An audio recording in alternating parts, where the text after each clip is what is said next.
ముద్దుబిడ్డ పీవీకి అత్యున్నత గౌరవం. మరో మాజీ ప్రధాని చరణ్ సింగ్, హరిత విప్లవ పితామహుడు ఎంఎస్ స్వామినాథన్లకు భారతరత్న పురస్కారం. ఒకేసారి ముగ్గురికి ప్రకటించిన కేంద్రం. దేశానికి వారు ఎనలేని సేవలందించారంటూ ప్రధాని మోడీ ప్రశంసలు. తెలుగు తల్లి సెగలో భారతరత్న మెరిసింది. నవభారత ఆర్థిక రూపశిల్పి పీవీని వరించి తనకు తాను మురిసింది. ఆ బహుభాషా కోవిదుడి మేధస్సుకు తగిన గుర్తింపునిచ్చి పులకరించింది. ఆర్థిక సంస్కరణతో దేశాన్ని ప్రగతి పదంలో పరుగులు పెట్టించిన అపరమేధావి బహుభాషా కోవిదుడు మాజీ ప్రధాని పివి నరసింహారావుని భారతరత్న వరించింది.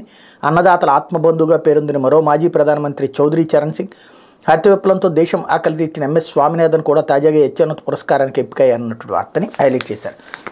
లేకపోతే వినాశకాలే విపరీత బుద్ధి అంటూ ఒక్కటే మూత పడకూడదు అని చెప్తారు.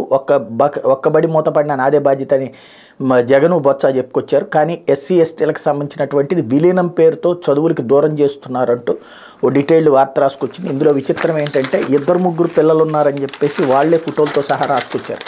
2-3 పిల్లలు ఉన్నటువంటి స్కూళ్ళని ఏం చేస్తారు? సాధారణంగా విలీనం చేస్తారు. అదే ఆటోమేటిక్గా జరిగేటువంటి ప్రక్రియ. అది ఎస్సీ ఎస్టీలకు అన్యాయం అన్నటువంటి కోణం. నాడు నేడు కింద స్కూళ్ళు బాగుపడితే ఏమాత్రం తట్టుకోలేకపోతున్నటువంటి లేదా కార్పొరేట్ విద్యా వ్యవస్థ వైపుకి పిల్లల్ని తీసుకెళ్ళినటువంటి నాటి పరిస్థితులని ఇప్పుడు బాగు చేస్తుంటే అది తట్టుకోలేనంతటి దౌర్భాగ్య పరిస్థితుల్లో వీళ్ళ జర్నలిజం ఇలాగే తగలడింది, నడుస్తూనే ఉంది. లేకపోతే మా డిమాండ్ల సంగతి చూడండి. ప్రత్యేక హోదా